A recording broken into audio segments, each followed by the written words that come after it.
اللہ تعالیٰ نے سورہ ہود میں چیپٹر 11 ورس 3 میں کہا کہ seek the forgiveness of your lord and turn to him with sincere repentance. Allah کی طرف رجوع کرو, اللہ سے توبہ کرو.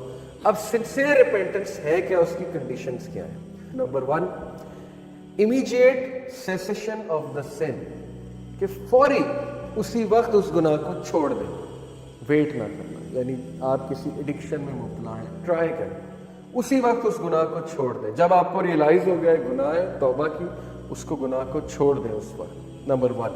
Number 2, regret for what is past, ندامت شو کرنا, ریگریٹ شو کرنا, لیکن اتنا نہیں کہ بندہ ڈی موٹیویٹ ہو جائے. اوور ندامت جو ہے وہ پروکریسٹینیشن کی طرف لے جاتی ہے, پھر بندہ ایکشن کی طرف نہیں آتا, ہر وقت نادم ہوتا رہتا ہے, نادم ہوتا رہتا ہے. اس سے کیا ہے کہ اس کی ول پاور کم ہوتی ہے, اور گناہ کا بہت تعلق ول پاور کے ساتھ. نادم ہونا اچھی بات ہے, لیکن اتنا زیادہ ہوں گے تو ول پاور ٹوٹے گی. ول پاور جب ٹوٹے گی تو شیطان مزید اٹیک کرے گا, شیطان پھر گناہ میں مزید لے جائے گا.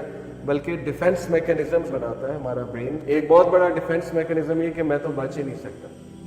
یہ جو سینٹینس ہے نا, میں تو بچ ہی نہیں سکتا, یہ شیطانی سینٹینس ہے میرے نزدیک. اس کا مطلب ہے کہ ول پاور ماری گئی ہے اگلے کی, اور وہ اس نے خود اپنے اوپر ہی بات مسلط کر لی کہ آئی کین ناٹ لیو دس سن, میں تو بچ ہی نہیں سکتا. ان شارٹ وہ اصل میں گناہ کرنا چاہ رہے ہیں, اس لیے اس نے پہلے سے سینٹینس کر لیا کہ میں تو بچ ہی نہیں سکتا. تاکہ ظاہر ہے وہ کوگنیٹو ڈسوننس جو پیدا ہوتی ہے نا, ذہنی تذبذب, جیسے سگریٹ لوگ پیتے ہیں اسے چھوڑا ہی نہیں جاتا, اسٹریس پیدا ہوتا ہے کہ چھوڑنا چاہیے چھوڑنا چاہیے, ایک ٹائم آتا ہے کہتے ہیں میں چھوڑ ہی نہیں سکتا. وہ کس لیے؟ ڈیفنس میکنزم ہے, to calm yourself down. تیسری جو کنڈیشن ہے, determination not to return to the sin. پکی ڈٹرمینیشن آپ میں ہونی چاہیے کہ اب میں نے واپس نہیں جانا گناہ کی طرف. یہ سب سے مشکل سٹیپ ہے. لوگ پہلی 2 کر لیتے ہیں, توبہ بھی کر لیتے ہیں, اس کے بعد ریگریٹ بھی کرتے ہیں, ندامت بھی کرتے ہیں, لیکن back of the mind in کے مائنڈ میں ہوتا ہے کہ یہ تو میں دوبارہ کروں, کیونکہ میرے سے تو یہ چھوڑا ہی نہیں جا رہا, میں تو پسلوں ہی پسلوں. ٹھیک ہے نا, پہلے ڈیفنس میکنزم بنا لیا. تو یہ ٹرو ریپینٹنس نہیں. ڈٹرمینیشن پہ لوگ فیل ہوتے ہیں. کیوں فیل ہوتے ہیں؟ وہ پلان نہیں بناتے ہیں, ول پاور نہیں ہے, ڈٹرمنڈ نہیں ہے ٹو لیو دا سن. میں نے کئی نوجوانوں کو ان کے کمروں میں یہ آیت لگاتے دیکھا یونیورسٹی ٹائم پہ, اور آج بھی کچھ ایسے لوگ ہیں جو مجھے بتاتے ہیں کہ انہوں نے ریمائنڈرز لگائے ہوتے ہیں اپنے کمرے میں کہ Allah is watching you, something like this, یا کوئی آیت لگائی ہوتی ہے, ٹھیک ہے, جس سے ان کو فوراً سوچ اس طرف چلی جاتی ہے کہ نہیں گناہ نہیں کرنا, اللہ تعالیٰ دیکھ رہا ہے, اور یہ چیز انہیں موٹیویٹ کرتی ہے. اس کا مطلب ان کی ریپینٹنس ٹرو ہے, سنسیئر ہے, کیونکہ دے آر ڈٹرمنڈ ٹو لیو دا سن. وہ ڈٹرمنڈ ہے گناہ چھوڑنے کے لیے. اوکے, اور چوتھی کنڈیشن ہے ریسٹیٹیوشن آف وکٹمز رائٹس اور سیکنگ دیئر فارگیونیس. اگر حقوق و لباس سے ریلیٹڈ ہے گناہ, تو پھر اس بندے کے جس کے آپ رائٹس کو ضمن کر رہے ہیں, وہ رائٹس دوبارہ سے دیں اسے, یا اس سے معافی مانگیں. اور اگر you can not find that person, آلدو یہ سچویشن امپاسبل ہے آج کے دور میں, اب تو سوشل میڈیا کا دور ہے.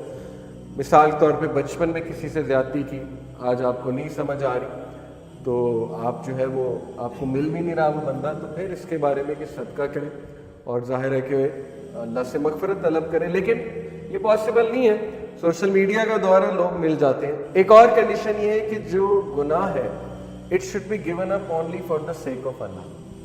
یہ سنسیئر ریپینٹنس, اللہ کے ڈر سے گناہ چھوڑا جاتا ہے نا, یا اللہ کو راضی کرنے کے لیے. کچھ لوگ گناہ اس لیے چھوڑتے ہیں کہ میری صحت ڈیمیج ہو رہی ہے, ٹھیک ہے نا, الکوہل ایڈکٹ ہوتے ہیں, کہتے ہیں گناہ اس لیے چھوڑ دیا, یا سگریٹ اس لیے چھوڑ دیا. آلدو یہ ون آف دا ریزنز ہے, میں اس ریزن کا انکار نہیں کر رہا. جب ہم نے کسی کو گناہ چھڑوانا ہے تو ہم نے اس کی اس طرح توجہ دلانی ہے کہ تیری صحت برباد ہو رہی ہے, راتیں جاگتے ہو, ٹھیک ہے نا, نیند نہیں آتی, اور ظاہر ہے کہ صحت برباد ہو رہی ہے, ٹھیک ہے. لیکن جب گناہ اس نے چھوڑنا ہے تو اس نے نیت یہ رکھنی کہ میرا رب مجھ سے ناراض ہوتا ہے, میں اللہ تعالیٰ کی حدود کو پامال کر رہا ہوں, اس لیے میں یہ گناہ چھوڑ رہا ہوں. پھر آپ دیکھیں کہ اس میں ڈٹرمینیشن آتی ہے کہ نہیں آتی, کیونکہ جو ایکٹ اللہ کے لیے کیا جاتا ہے اس میں اللہ کی طرف سے برکت آتی ہے, اور جب اللہ کی طرف سے برکت آئے گی تو پھر ظاہر ہے کہ ڈٹرمینیشن بھی آئے گی. تو پہلی بات یہ ہے کہ وہ گناہ کو صرف اور صرف اللہ سبحانہ و تعالیٰ کی رضا کے لیے چھوڑے.